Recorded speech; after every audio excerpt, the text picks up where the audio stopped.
evidence-based medicine is a difficult job to accomplish, because you cannot recruit pregnant mothers in a trial setting and subject them to experiments, because they are considered as vulnerable populations. So most of the evidence that comes from the literature is by experience, and then observational studies, and then case reports, all that.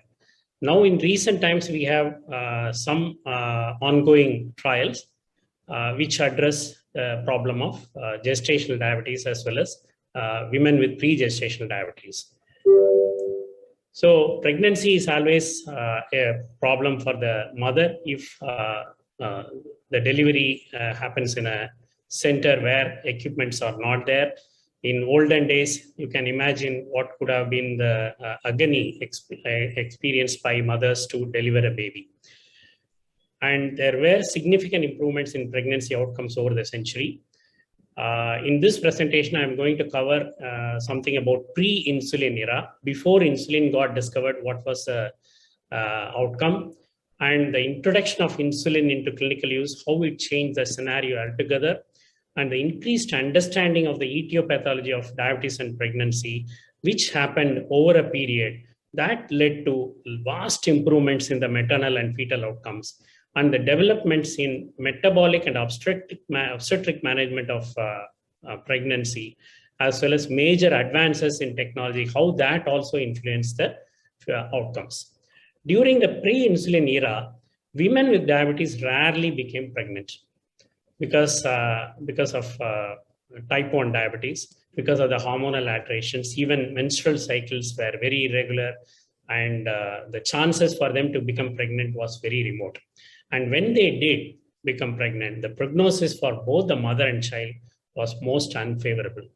So diabetes was an affliction with a very dismal prognosis in those times.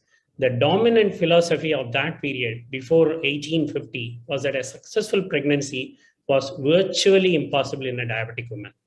And pregnancy worsened the disease, the metabolic disorder itself, and shortened both the lives of these women, many of whom died either during or shortly after the pregnancy. So Blott wrote that true diabetes is inconsistent with conception. So when you look at this statement, we know we have come a long way from that period. And this was the first record of a pregnant diabetic, which was recorded by Benevitz in 1826. Actually, this was his PhD thesis. It was a simple case report of a pregnant mother. He defended his thesis in Berlin in 1826. He described intense polyuria, and the mother had such symptoms during 3 successive pregnancies. He mentions that the taste of urine resembled beer, but was much sweeter. And in this thesis, with the heading Diabetes mellitus, a symptom of pregnancy, this was the first reference to diabetes in pregnancy in the whole literature. It's a simple case report, and it reviews the literature on the causes and treatments of diabetes known at that time. This is a case where a 22-year-old Frederica Pape presented in the 7th month of her 5th pregnancy with polyuria and polydipsia. Sorry, it's not pyuria, polyuria. Her first 3 pregnancies were normal, and in the 4th, she developed polyuria, which resolved after delivery. Benevitz confirmed glycosuria in the 5th pregnancy by demonstrating 57 grams of residual sugar crystals after boiling 7.25 kilogram of her urine. So in fact, he literally separated the sugar crystals from her urine, and her baby died due to obstructed labor, and the baby weighed 5.4 kilograms at that time. And treatment in 1826 was a matter of belief rather than understanding. So in fact, this mother underwent a bloodletting of 360 ml of venous blood all at once during her labor. They believe bloodletting is going to give her relief, and they advocated high protein diet. And during the postpartum period, purging happened, and they even applied 8 leeches over her body. Patient's strength improved daily, and sugar disappeared from her urine. She was lucky to survive all these ordeals. So this pregnancy would certainly qualify as carbohydrate intolerance of varying severity with onset or first recognition during pregnancy, what we call today as gestational diabetes. So this is not a patient with type 1 diabetes who was undergoing pregnancy. Remember, this was her fifth pregnancy. All the previous pregnancies also she showed polyuria. So it is highly unlikely that she had diabetes. It was gestational diabetes, but it was not known at that point of time. And then James Matthews Duncan, he presented a compilation of diabetic pregnancies in 1882 at the Obstetrical Society of London meeting. He was an obstetrician who practiced at St. Bartholomew's Hospital. He was born in 1826 when Benowitz defended his thesis. The same year he was born. Then almost 50, 60 years later, he presented this paper in London Society. He documented 22 diabetic pregnancies from 16 women, out of which 5 mothers died at the time of delivery and 6 more died few months later. So that was a maternal morbidity at that time. And there were 3 miscarriages and 12 of the babies died. So very dismal outcome. And this is the St. Bartholomew's Hospital. And the conclusion of his articles in 1882, you can see that he has had a good understanding about this problem even at that time. He wrote, diabetes may develop during pregnancy. Diabetes may occur only during pregnancy, being absent at other times. Diabetes may cease with the termination of pregnancy. So he is describing all the at that point of time itself. So I'll just move on. And this was a paper published in 1905. Again, documenting diabetes and pregnancy as a rare association.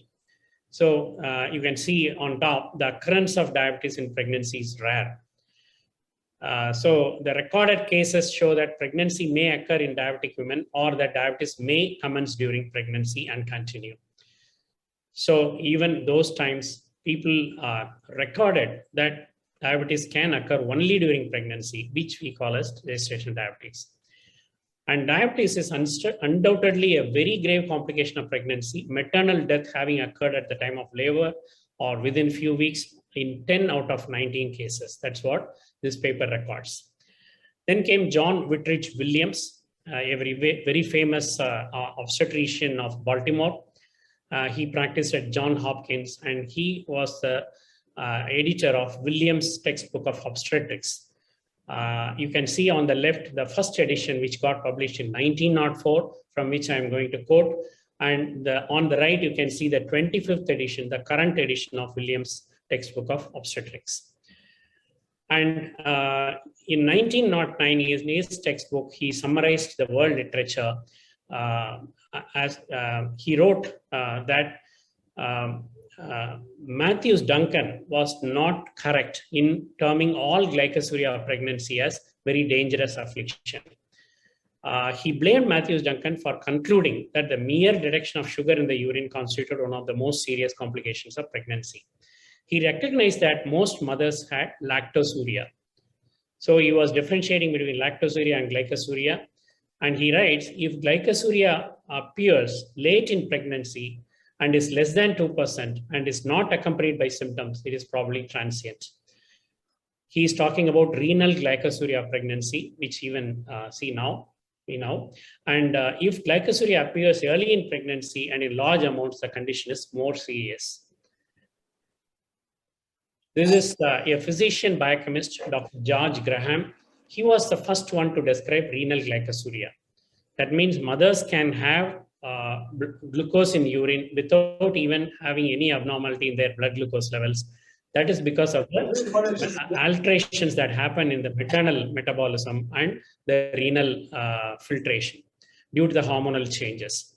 Dr. George Graham practiced in the pre-insulin era. He also practiced in St. Bartholomew's Hospital like Matthews Duncan. And he was the one who advocated a ladder diet of gradually increasing carbohydrate intake. They kept on checking the urine for ketone. Once the ketone is negative, then they increase the quantity of carbohydrate that can be allowed for type 1 patients. It's called ladder diet. And Elliot P. Jocelyn in 1915 again recorded 7 cases of diabetic women with pregnancy. 4 of them died during delivery or soon after. He concluded in his paper with an optimistic comment. It is certainly true that with the improvements in the treatment, he is talking about not insulin treatment, he is talking about the dietary therapy advocated by Frederick Madison Allen. So it is certainly true that with improvements in the treatment, diabetic women will be less likely to avoid pregnancy. And in 1920, this is a record where they have analyzed the Langerhans cells. They have taken a biopsy specimen from the pancreas of the fetus and found that the Langerhans cells were giant-sized in mothers who had glucose abnormalities during the pregnancy.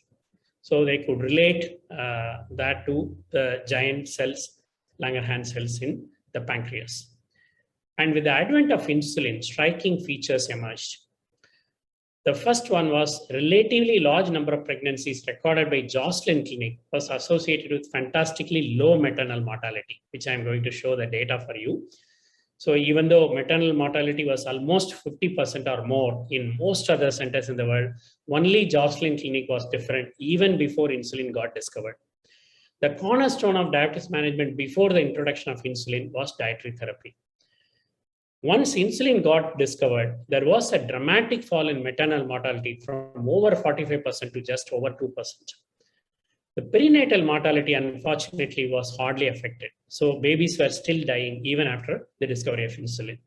This was the first report of insulin use in pregnancy from Toronto. Walter Campbell was a physician who practiced in University of Toronto. He was a colleague of Dr. Frederick Banting, who managed all the pregnant patients in the hospital. So he's mentioning about a mother who is 6 months pregnant, who presented with diabetic ketoacidosis and saved with insulin therapy. And this was a paper which summarized all the data of maternal and fetal outcomes after the discovery of insulin until 1933. This paper got published by Eric Skipper in 1933. So you can see on the left, you can see whether the onset of diabetes was before pregnancy, during pregnancy, or unknown, and the degree of diabetes for the mothers, whether it was severe, moderate, mild, or unknown, and the control of diabetes, whether it was good control, untreated, or unknown. So you can see on the right extreme column, if the control is good, the control of diabetes is good, only 15% fetal mortality was recorded around 1933.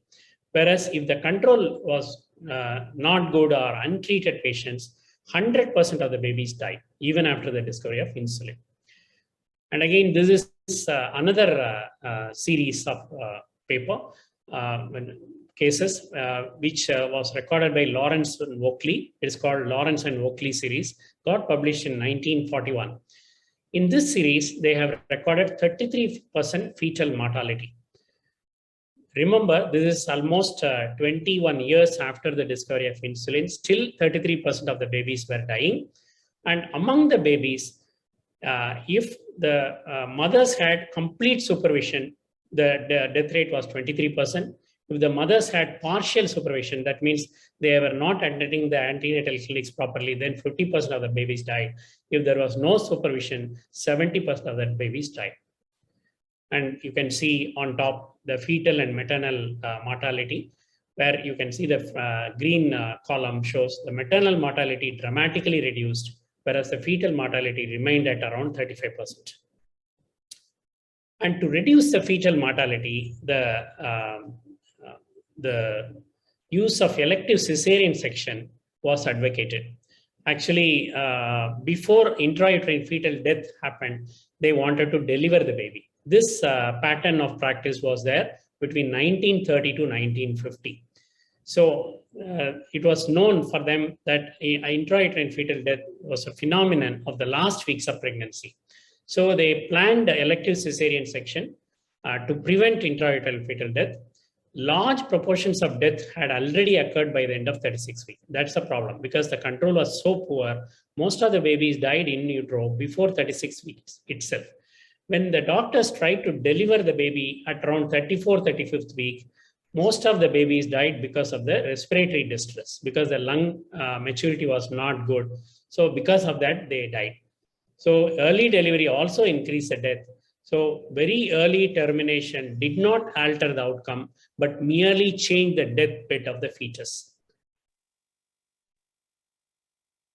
And this was again a paper which got published in 1953. That is 32 years after the discovery of insulin. This paper was based on observations on 275 pregnancies at King's College and 458 pregnancies all over Britain. I'll just read this verbatim for you. Fate of the fetus. The author writes, let me now turn to the prognosis in diabetic pregnancy from the point of view of the child. That an abnormally high percentage of these pregnancies result in stillbirth or neonatal death cannot be denied. That many different theories have been put forward to account for this high fetal loss also cannot be denied. But the fact that we still know little or nothing of the cause of this loss. And this is a maternal and perinatal mortality graph. You can see once insulin got discovered in 1922, the maternal mortality on the left dropped dramatically to almost 0%. Whereas the fetal mortality, even though it got slowed down, but it continued. So every advancement in therapy that improved the fetal mortality. You can see that when mothers got admitted early and achieved good control, there was a further drop. Then people started understanding about placental function. Then fetal neonatal evaluation started coming up. That also improved it further. Then the monitoring, glycosylated hemoglobin, introduction of glycosylated hemoglobin, as well as self-monitoring of blood glucose, all that improved the fetal morbidity further. This is again another paper which talks about the differences between the other centers and Joslin Clinic. So it mentions that maternal mortality is now as little as 1% or less, or even 0.4% at Joslin, compared to what was quoted by Whitridge Williams in 1909. That was about 45%, 45 years ago.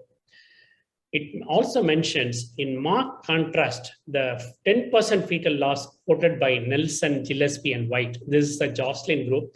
Is a challenge to all those working in this field. And it is a well-known fact that they attribute their excellent results largely to hormone therapy. This is a wrong notion. Again, we will cover that soon. This is Dr. Priscilla White on the right, sitting with Dr. Elliot P. Joslin. She was the one who managed all the type 1 children and pregnant mothers in Joslin Clinic, Boston. Priscilla White headed the Children with Diabetes Clinic. Naturally, many of the young children, girl children, they became adolescents, adults, got married, and then managed by Priscilla White during their pregnancy also. She was instrumental in creating Clara Barton Camp for Girls in 1930 to educate them, and fetal survival rate improved from 54% to over 90% by the time when she retired in 1974. In her career, she managed 2,200 pregnancies and over 10,000 children with type 1 diabetes. Remember, all these pregnancies are in type 1 children. She was the first woman to receive the prestigious Banting Medal. And this is one of the recent photographs from the Clara Barton camp, where they teach young children with type 1 diabetes about daily management of their diabetes. And this is the 1933 Smith and Smith hormonal theory.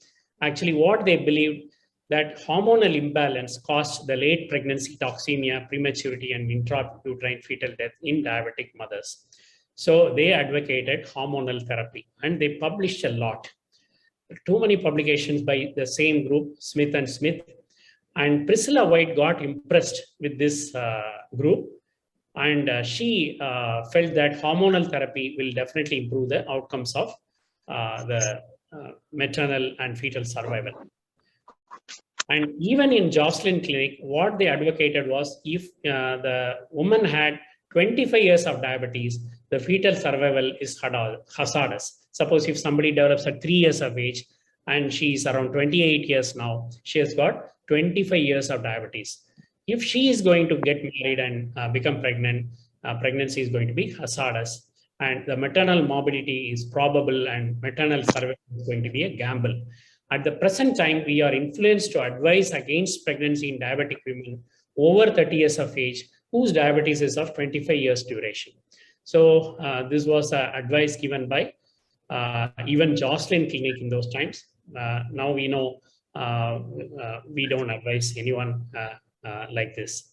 Every type 1 woman is a fit candidate to become pregnant and bear a healthy child. So sex hormone therapy replacement pregnant diabetics between 1938 to 1975 at Jocelyn Clinic. But then later it was proved that it was useless. So in fact, they were giving a lot of stilbestrol and ethisterone throughout pregnancy. The results of clinical trial using oral hormones, stilbestrol and ethisterone, suggested that they have no effect on fetal survival. And this was another big trial conducted in UK, which also proved that the claims progestational therapies of specific value in the prevention of abortion is not true. But then, to White's credit, she classified diabetes in pregnancy based on her experience in managing 439 diabetic pregnancies with complications. So this was her White classification of diabetes in pregnancy. This was a final version published in 1980. We still follow this White classification in pregnancy, especially if the woman who is pregnant with type 1 diabetes has nephropathy or retinopathy. And slowly, the blood glucose target started coming down. You can see in this x-axis, the mean blood glucose levels achieved, and on the y-axis, the infant mortality. So as you come down from right to left, the curve, as the blood glucose level started coming down from 200 to 150 to 100, the infant mortality also started coming down. So the better the glucose control for the mother, the better is the outcome. And now we'll move on to the godmother of modern diabetes care. This is Dr. Louise Jovanovic. She was a type 1 diabetic. Actually, her family had 3 generations of type 1 diabetes. In December 1922, Jovanovic's paternal grandmother was treated by Dr. Banting himself. Her father also developed type 1 diabetes, 2nd generation. And as a 12-year-old girl, Louise lost her ailing father. She saw death and dying as a child. So she wanted to become a doctor, and she became a doctor. At 29 weeks of her 2nd pregnancy, she gave birth to a child with cerebral palsy. This child was there in the incubator for about 3 months. Within 24 hours after her delivery, Louise was diagnosed to have type 1 diabetes. So she was a 3rd generation type 1 diabetes in the family. Louise set a new standard for strict glucose control during pregnancy. Louise was a principal investigator in 2 landmark studies at the Cornell University. One was a diabetes in early pregnancy study. The other one was diabetes controls and complications trial, that is DCCT. DEPS, diabetes in early pregnancy study, provided important information about the prevention of birth defects and perinatal complications in pregnancy by controlling the glucose levels in the mother. DCCT provided information about strict glucose control in type 1 diabetic could reduce the future complications as much as 76%. Louise developed a program which included monitoring a woman's blood glucose around the clock, very intense monitoring, and she advocated a low-carb meals to reduce glycemic spikes and intensive insulin therapy. She never hesitated to use 4 times or 5 times insulin in her patients to keep the baby safe. This was her first paper. On the left, you can see Dr. Jovanovic, who was her husband, from whom she separated after some time.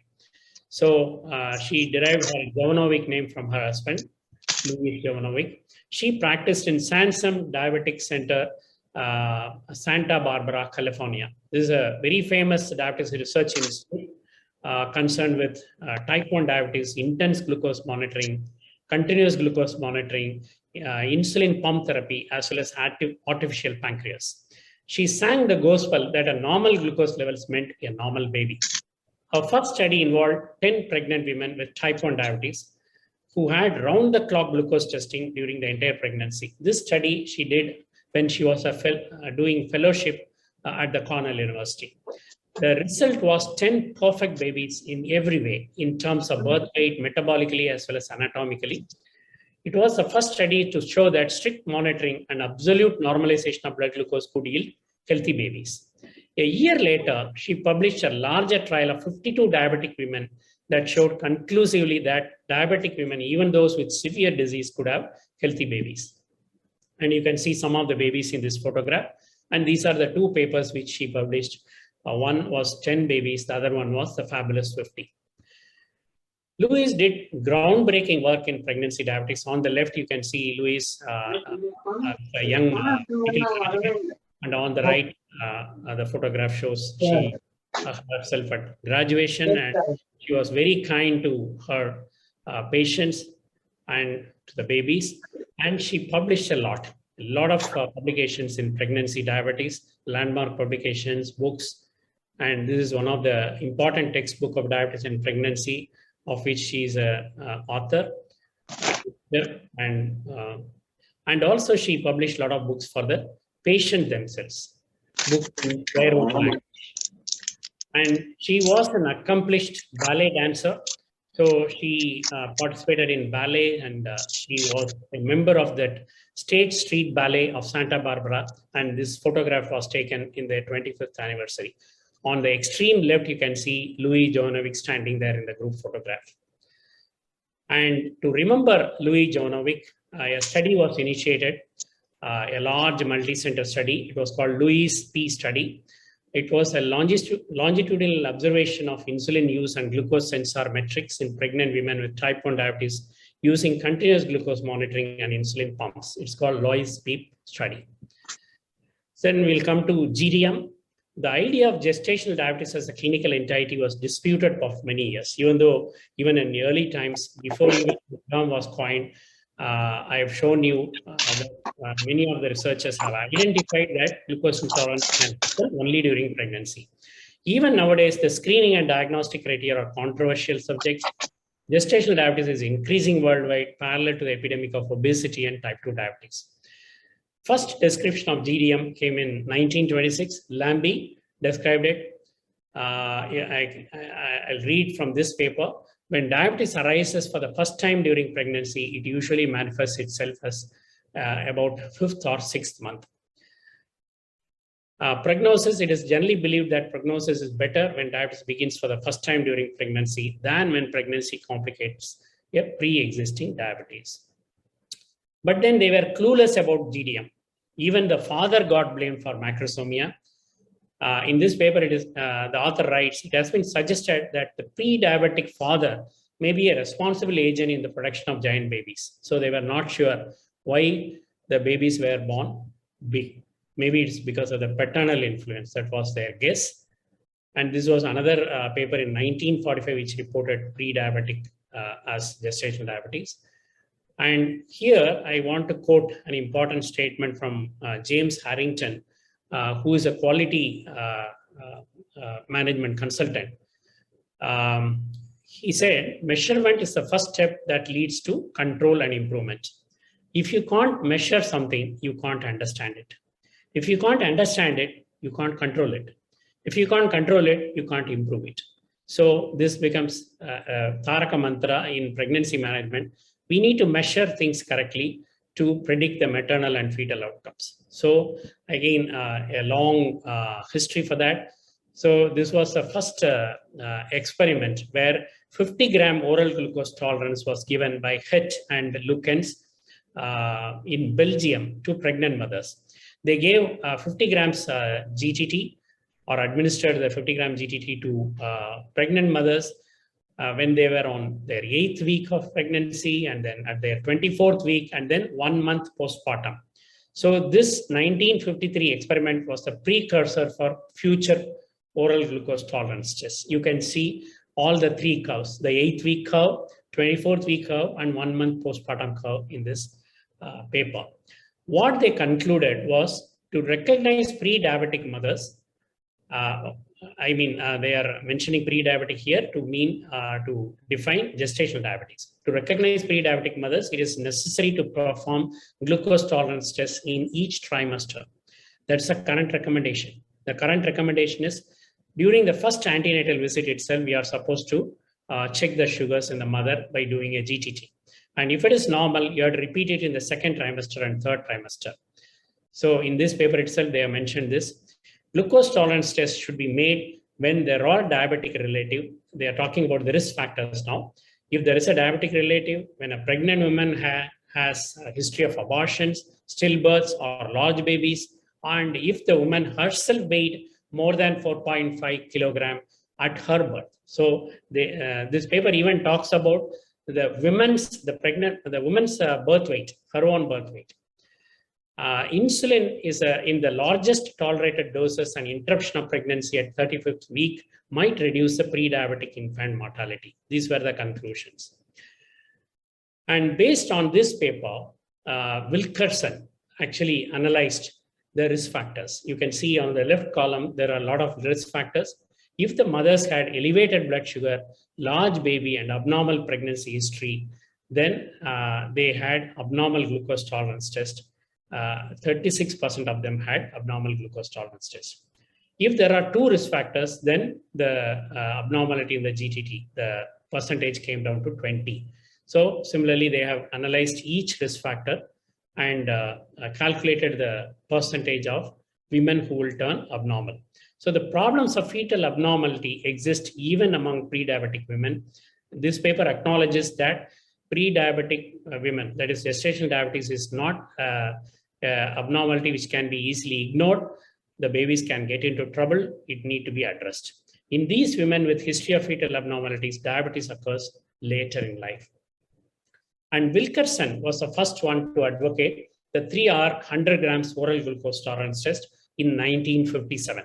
So based on HED study in 1957, Wilkerson proposed a 3-hour OGTT for patients at high risk for developing diabetes.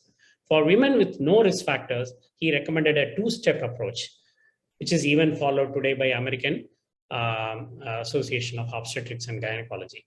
So 1 hour glucose measurement after a 50-gram glucose load, step 1, and step 2, if abnormal, it should be followed by 3-hour OGTT. And there was an evolution of screening criteria for GDM. In 1950s to 60, O'Sullivan's GTT was used. And then 1964, the 3-hour 100-gram GTT by O'Sullivan and Mahan using the Somyagi-Nelson method of glucose estimation was used. Then since the technology improved from checking the glucose from whole blood to plasma, NDDG criteria came up in 1979. Then glucose oxidase method got introduced for analyzing the blood glucose. So in 1982, Carpenter-Couston proposed their own criteria. And in 1999, WHO proposed the 75 grams glucose can be given to pregnant mothers also, because prior to this, it was only 100 grams for pregnant mothers, 75 grams for non-pregnant state. And then in 2006, DIPSI criteria came up, 75 grams in non-fasting state, and 2008 IAD-PHD criteria, again 75 grams in fasting state, which is currently endorsed by WHO, ADA, and Endocrine Society. This is a O'Sullivan's landmark paper where they studied the glucose tolerance and screening criteria for 752 unselected pregnancies. And in 1964, they published this paper using Somyagi-Nelson methodology of testing the blood glucose, 100 grams, 3 hours test. So this was another landmark paper. And then Donald Couston, along with Carpenter, he devised his own criteria because of the advancement in blood glucose methodology. So he was the obstetrics and gynecology chairman, Brown Medical School. And this on the right, you can see his own paper for a criteria of screening test for gestational diabetes. The fact that the gestational diabetes, the term, it was coined first time by L.C. or Carrington, who was practicing in London, actually in 1957. And Jorgen Pedersen from Copenhagen, He was an epidemiologist. In 1952 itself, he formulated the hypothesis that hyperglycemia in pregnant women might lead to hyperglycemia in their fetuses, causing complications in infancy and diseases in later life. So the annual Jorgen Pedersen lecture, which has been established by Diabetic Pregnancy Study Group of EAST since 1980, is a very prestigious lecture given by all top professionals in pregnancy diabetes. This is the Pedersen hypothesis, where the maternal glucose crosses freely into the fetal circulation, causing fetal hyperglycemia. Remember, 9 to 12 weeks of pregnancy, the baby has got its own pancreas. So uncontrolled sugars from the mother stimulates the fetal pancreas. That leads to fetal hyperinsulinemia and the big baby. So sulfonylureas, that medicines, what we use in diabetes, can cross the placenta, whereas insulin, exogenously administered insulin, cannot cross the placenta. And Norbert Frankel, he practiced in Northwestern University Medical School. He had a huge diabetes pregnancy clinic there. He documented pregnancy-induced alterations in both FED, that is facilitated anabolism, and fasted state, that is accelerated starvation. He defined the pathophysiology of GDM. Whatever we know about the pathophysiology of gestation diabetes, it's because of Norbert Frankel's research. And he described the adverse effects of alterations in intrauterine metabolic environment. And he advocated the theory called fuel-mediated teratogenesis in his 1980 Banting lecture. So Norbert Frankel was very instrumental in organizing the international workshops in GDM. There were almost 5 workshops, and he was heading 2 of them. And this is a Norbert Frankel Award, which was awarded by American Diabetes Association every year. You can see on the left the many researchers who are doyens in pregnancy diabetes who are given this lecture after getting the Norbert Frankel Award. And this was the paper published by HAPO group. HAPO was a big study conducted in more than 25,000 women. For the first time in the history, they recruited 25,000 women between 24 to 32 weeks of pregnancy from 9 countries and administered GTT and then analyzed their glucose levels versus their maternal and fetal outcomes. So this study was known as HAPO study, the Hyperglycemia Adverse Pregnancy Outcome Study. In this study, unfortunately, no single measure in the GTT, that is the fasting 1 hour and 2 hour value, no single measure in GTT was clearly superior to each other in predicting the primary outcomes. They have suggested that GDM can be diagnosed if any one of the 3 thresholds are met or exceeded. The fasting should be 92 or less. Anything above 92, you can diagnose GDM, 92 or above. And 1 hour value, 180 or above, you can diagnose GDM. 2 hour value, 153 or above, you can diagnose GDM. There is a big drawback in the study. Gestational weight gain was not recorded. How much weight the mothers gained during their pregnancy, whether that could have influenced the outcomes, we do not know. And also, some of the countries, big countries, did not participate, like India and China, where the number of diabetic patients are the highest. They did not participate in this trial. Most of the outcomes usually attributed to GDM are even more strongly associated with maternal obesity and weight gain. So now we know it is not about the glucose alone. It is all about the maternal obesity and the gain in weight experienced by mothers during pregnancy. These were on the right, you can see the primary outcomes assessed by these centers. 9 countries participated in this. Among that, Thailand, Hong Kong, and Singapore are Asian countries. And even after the publication of HAPO, still many criteria exist to diagnose GDM. And why we are worried about GDM? Because there is a lot of outcome issues. As far as the mothers, there are short-term outcomes, long-term outcomes, and the offspring also short-term and long-term outcomes, which can be altered favorably if you treat the pregnant mother nicely. But the world is divided still.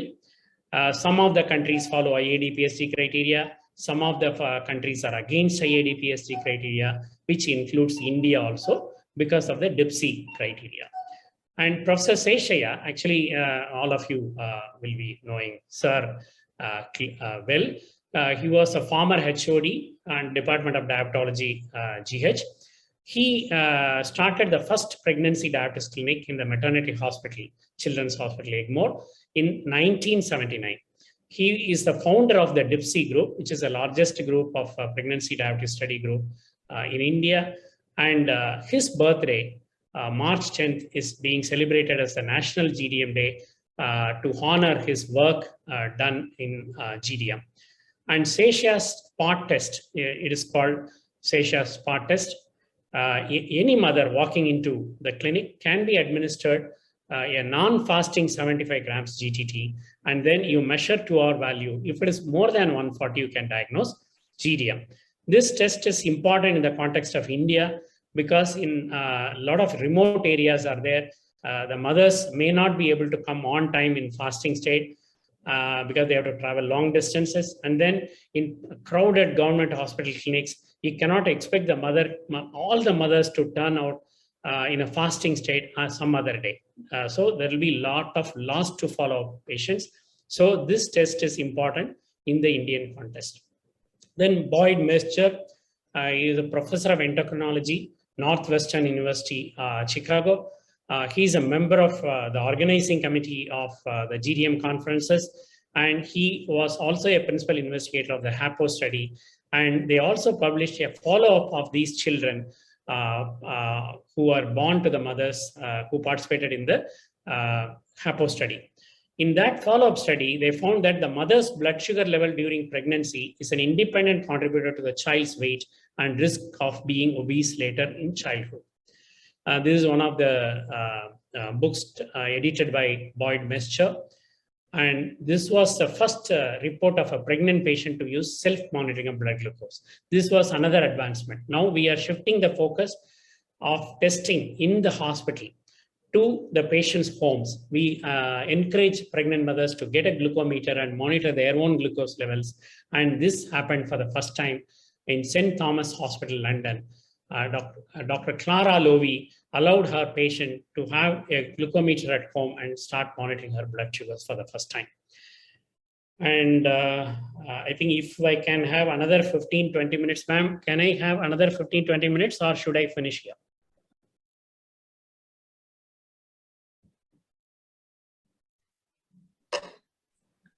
Sorry. Madam, we are at the most important juncture. It is better to proceed, sir. Okay. Okay. Yeah.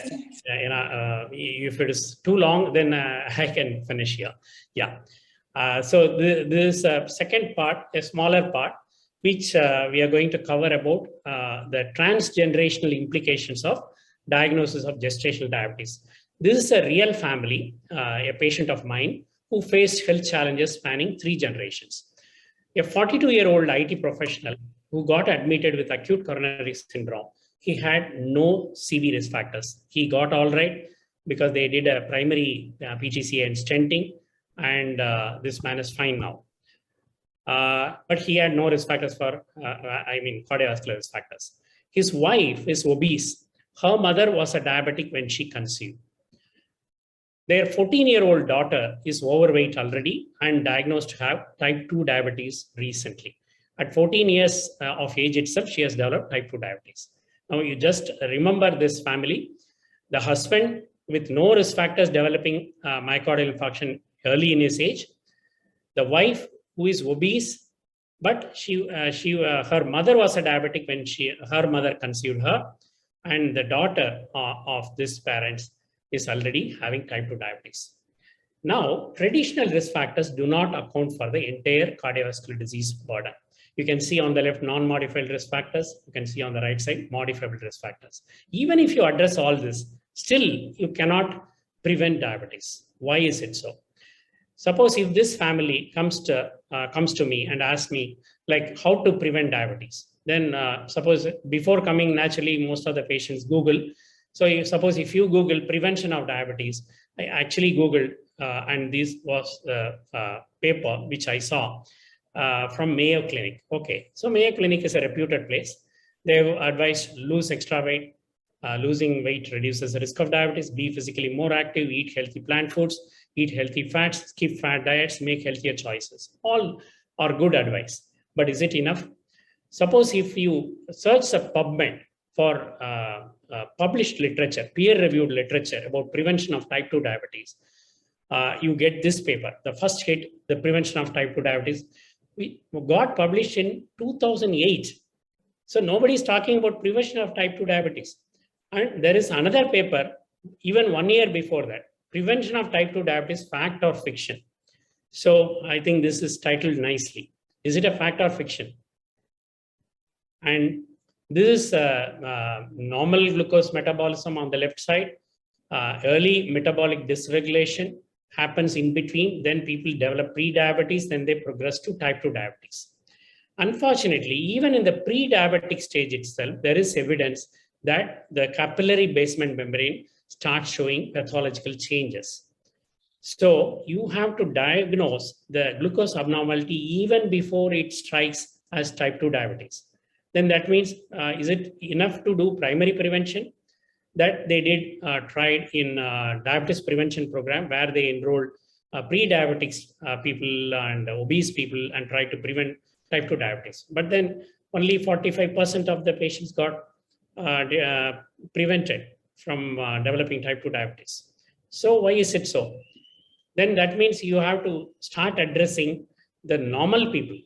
That means primordial prevention. So all healthy people should be educated to live healthily. Is it enough? Even that is not enough. Let's see why.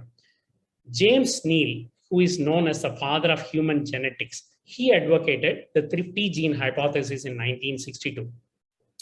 Actually, he said the Pima Indians, the Red Indians, before the arrival of the whites into North America, they lived a hunter-gatherer life. They were running around, catching the animals and eating mostly animal-based food, not the plant-based one. And they were running around. Physical activity was very high, high-protein diet. So he said, once these people got secluded in settlements, once the whites arrived, and they started experiencing obesity, sedentary lifestyle, then that created the epidemic of type 2 diabetes. So according to his hypothesis, thrifty genes had been selected in the past to tackle frequent famines, but in the affluent contemporary world, they only increase the disease risk as we have more and more calories to eat. This is Dr. Ballantyne. Actually, he was instrumental in improving the hygiene of the hospitals, especially the maternity hospitals. He believed in hygiene improves the maternal outcome because in those times, not even hand washing was practiced before delivering the babies, leave alone the gloves. And this was his statement. I want to again quote his statement, which was far ahead of his times. It was published in 1914. Although he is hidden, he is the child. He is hidden from sight in the womb of his mother. The unborn child is not beyond the influences of her environment. Nay, her body is his immediate environment, and he is profoundly affected by it for good or evil, for health or disease. So through her, it is practicable during the 9 months of pregnancy to alter for his well-being or for his distress. So he is talking about the maternal environment, intrauterine environment, altering the baby's outcome for the future. So he was the one who advocated antenatal care. So with his paper, the birth of antenatal care, the 270 days care which we give to pregnant mothers happened. And in 1944, Nazis enforced rationing in Holland because Holland was captured by Nazis. So there was an area of Holland where rationing was imposed. And for 7 months, the energy intake of the people who lived in that area dropped from 1,800 kilocalories per day to mere 400 to 800 kilocalories per day. There were pregnant mothers in various stages of pregnancy within that population. Some mothers were in their early pregnancy, some mothers were in their mid gestation, some mothers were ready to deliver their babies. So the pregnant mothers who happened to starve during that period delivered smaller babies. These smaller babies are known as the Dutch winter famine cohort. So this is an important study. The timing of in utero deprivation of nutrition determines which organ system is affected.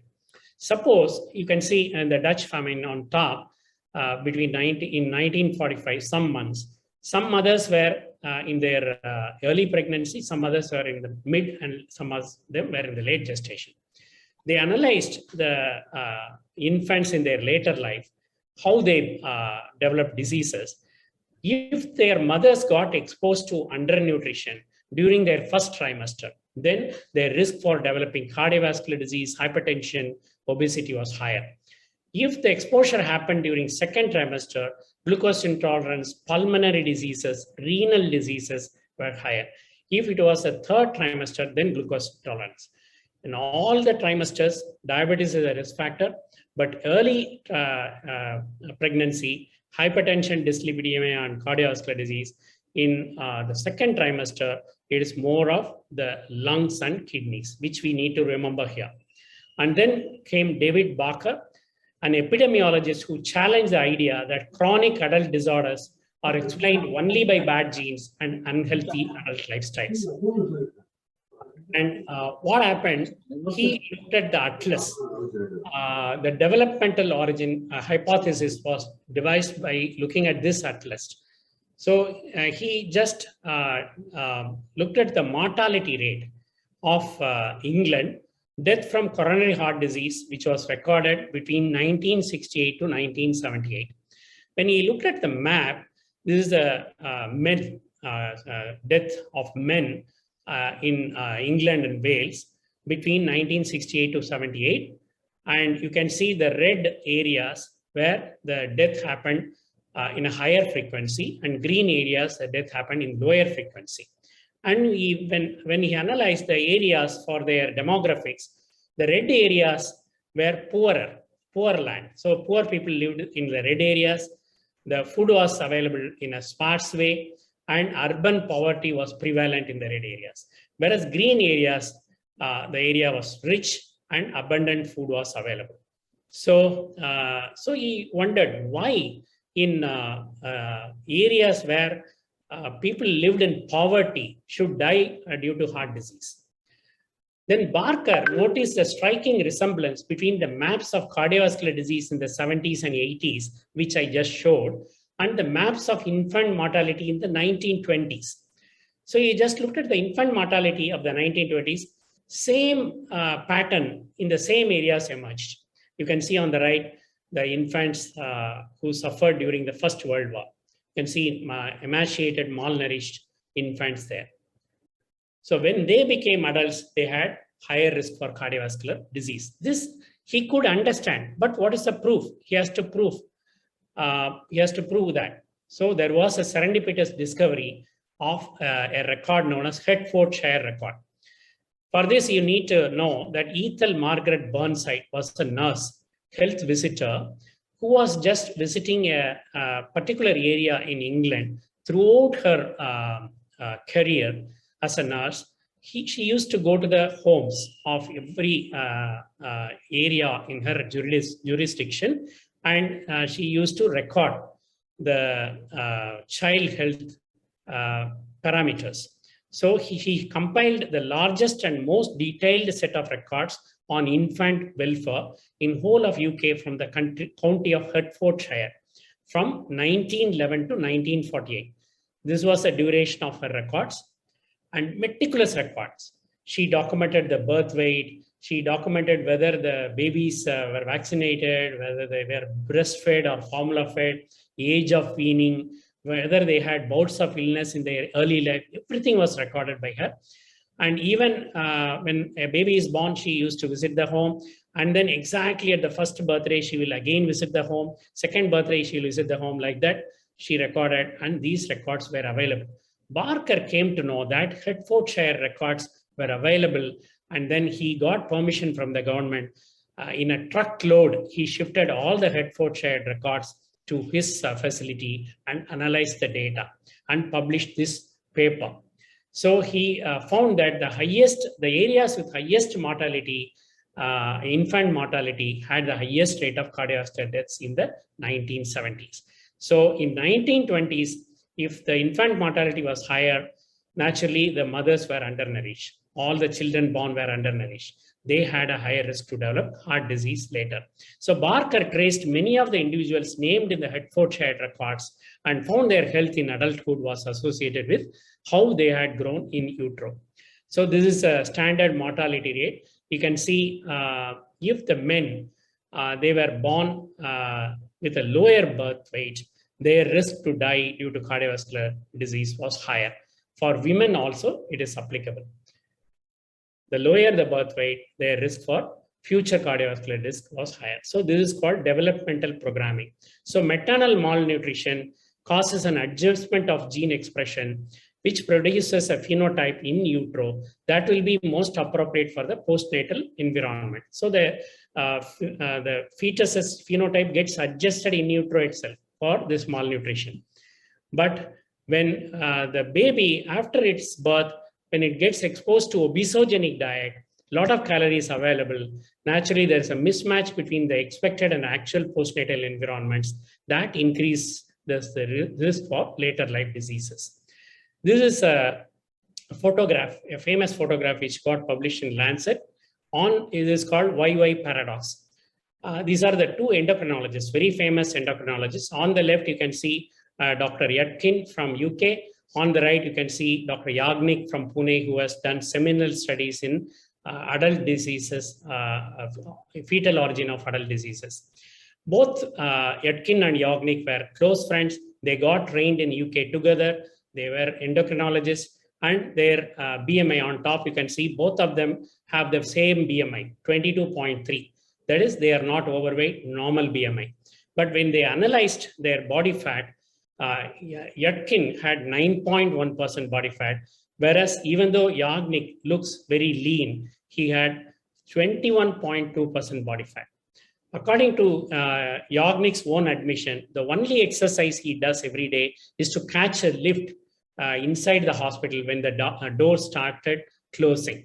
Whereas Yatkin is a very famous marathon runner. He runs full marathon. So in India, there is excess fat stores in our babies, even if they are deceptively thin. Even if they have thin body, they have excess fat stores, even in utero. So you can see in this published data from Yagnik, the offspring of malnourished Indian mothers have deficits in lean body mass, but not body fat. So you can see on the left, the white Caucasian baby, the average birth weight is around 3.5 kilogram, where you can see the fat content is only 10%. Whereas the Indian baby average birth weight is around 2.7 kilogram. For a 2.7 kilogram baby, the fat percentage already was 20%. So coming back to the real family whom I showed, they faced health challenges spanning 3 generations. The 42-year-old IT professional admitted with acute coronary syndrome who had no CV risk factors.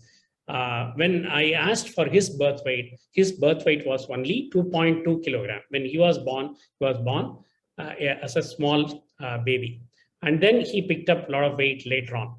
Prenatal undernutrition was followed by postnatal abundance. That increased his risk for future non-communicable diseases, including his cardiovascular disease. And there is no room for complacency. This is the data published by Dr. Ramachandran way back in 2008. In 2008 itself, in Chennai and Kanchipuram, he analyzed the obesity prevalence. 50% of our women were obese and 30.9% of our men were obese.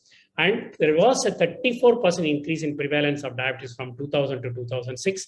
And the proportion of young diabetes increased from 25% to 35.7%. And there was a rapid conversion of pre-diabetes to diabetes. So this paper was published in 2008. So what we are seeing now is obese mothers. When a mother is very obese, naturally the maternal and fetal outcomes go for the toss. So since there is a lack of time, I'm not going to discuss all this now. This is data from our own hospital. I work in an IVF center. This was the data 10 years back. Consecutive mothers, women who enrolled in our IVF program were administered 75 grams oral glucose tolerance test, about 566 women. And we just analyzed their OGTT. You can see only 44% of them had absolutely normal GTT. 37% of them had some abnormality in their fasting glucose or in their post glucose load levels, or some of them were even undiagnosed. So what we need to remember here is 56% of women who were planning to become pregnant were either pre-diabetic or undiagnosed diabetic. Of course, this data is from a tertiary care center where we see complicated patients. Again, coming back to the real family, coming to his wife was overweight. Her mother was a diabetic when she conceived, and his wife's birth weight was 4.3 kilogram. Compared to his underweight, she was overweight. She was overweight at her birth itself. So she was macrosomic at her birth. Her mother had pre-gestational diabetes and was probably suboptimally controlled. That is very obvious, because in those times, our knowledge about managing gestational diabetes was not that robust. And she was an offspring exposed to overnutrition in the prenatal period. That increased her risk for obesity. And this takes us to Barker and Pedersen hypothesis. There is an increased risk at the both ends of the spectrum. You can see two babies here. One is macrosomic, one is undernutrition. So you can see Barker suggested that maternal undernutrition increased the adult diseases like diabetes, whereas Pedersen hypothesis says fetal overnutrition, that also increases the risk for adult diseases. Again, the same two babies, these babies, actually the photograph got published from Copenhagen. Two infants of diabetic mothers born on the same day at Copenhagen. On the left, you can see the mother had maternal diabetes duration of around less than 10 years, no vascular disease, single attendance 2 days before delivery. She never attended the antenatal clinic, just came for the delivery. Gestational age was around 270 days, full term. Birth weight was 4.7 kilogram. So she was unmanaged case of diabetes, giving birth to a macrosomic baby. Whereas the other one, on the right, you can see the smaller baby. This baby's mother had maternal diabetes with nephropathy. She had long duration of type 1 diabetes. Already she had chronic kidney disease, and she was attending the pregnancy clinics regularly. But she developed preeclampsia. Her pregnancy was complicated. Gestational age was 255 days, and this baby's birth weight was around 2 kilograms. Now, both the babies have higher risk of developing cardiovascular disease in their later life. That comes to this potter's wheel. Whenever we do make a part, the part has to be made perfectly. If there is a manufacturing defect at this stage itself, then you can't change that later on. So this comes to this takes us to the concept called developmental plasticity. The genome decides whether a baby gets made in the first place. The genome codes for a whole range of phenotypes. But the environment, the maternal environment, that gives the instructions. Environment often decides the final product. So it is epigenetics. The developmental environment modulates the gene transcription, producing a long-term effect on the gene expression as well as on phenotypic outcome. So epigenetics is still an evolving field. So we have a lot of ongoing research, how nutrition affects this, how smoking by the mothers affects this, how sedentary lifestyle, alcohol intake, even ionizing radiation, stress, all that could affect the maternal environment. And in this context, I want to tell you about something. Like this is, what you are seeing is a royal jelly in a honeycomb. So this is a royal jelly which is used by the female bee queen bee. The queen bee are genetically similar to the worker bees, but they live 28 times longer. They become 3 times larger and lays 2,000 eggs. So what is the difference between the queen bee and the worker bees? The only difference is the queen bees are allowed to eat this most nutritious royal jelly, which is stored within the honeycomb. So that means when the queen bee is very small, is just developing, if the nutrition is very good, then it becomes larger, it lives longer, and it is healthier. So that takes us to the breastfeeding. Breastfeeding protects infants against obesity in later life. We all know this, and there is an early protein hypothesis. If the breastfed infants change over to bottle feed, then early on, high protein intake in early infancy stimulates the insulin and IGF-1 receptors. That leads to higher number of adipocytes as the baby grows. So high protein intake in infancy causes faster weight gain and higher BMI in the first 2 years of life. So the infant requirements are perfectly matched by the breast milk. Breast milk mirrors the infant protein requirements, whereas the bottle feed does not mirror that. So it is going to be too much for the baby, and too much of nutrition is not good. And catch-up growth between 0 to 2 years, that also is important.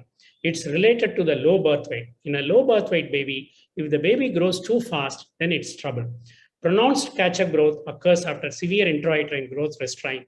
Children showing catch-up growth were heavier, taller, had higher BMI, higher percentage of body fat and total body fat mass than other children at 5 years of age. So early postnatal catch-up growth leads to increased risk of obesity in childhood.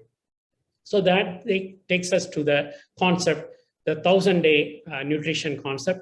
The kind of nutrition the first 1,000 days makes a difference for the rest of your life. Pregnancy, 270 days.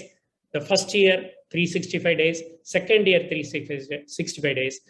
When the mother nourishes the baby, the first 1,000 days is going to decide how long we are going to live. So early like risk factors, there are other risk factors for obesity in childhood, like parental obesity, birth weight, very early adiposity rebound, catch-up growth, more than 8 hours of TV watching per week at age 3 years, and sleep duration at age 3 years. These are all proven risk factors for obesity in childhood. So coming back to finally the real family, the child, the third generation, 14-year-old daughter is obese and diagnosed to have type 2 diabetes recently. She was born extremely premature. She was one of the smallest babies born in our hospital many years back. She was only around 800 grams with a very good catch-up growth. And she was an IUGR baby with an exposure to obesogenic environment in childhood. And this is the worrisome data from National Health Family Survey 5, which got published recently. You can see women with BMI more than 25. If you see the obesity prevalence, the urban and rural divide, there is no big difference. Almost 46% of our Indian women are already obese. And even in rural areas, 35% of them are obese. So 40% of our total women are obese with a BMI more than 25. And women who consumed iron and folic acid for more than 180 days when they were pregnant, that is still only 60%. So still 40% of our mothers are not properly given iron and folic acid during their pregnancy. And if you look at the children under 6 months exclusively breastfed, that is very low still in urban areas, 45%. In this context, I remember Dr. Shanta Narayan Madam's initiative about educating people about breastfeeding, how important it is. Only 45% of our urban mothers continue breastfeeding till they have to do that, and 61% of the rural mothers do that. It's slightly better. And total children in the age group of 6 to 24 months receiving an adequate diet is very, very low. That means first 2 years of life, only 16% of the Indian children are properly nourished. Then these are the cover stories, how the first 9 months shape the rest of your life. And so the right nutrition for the first 1,000 days is a compelling investment.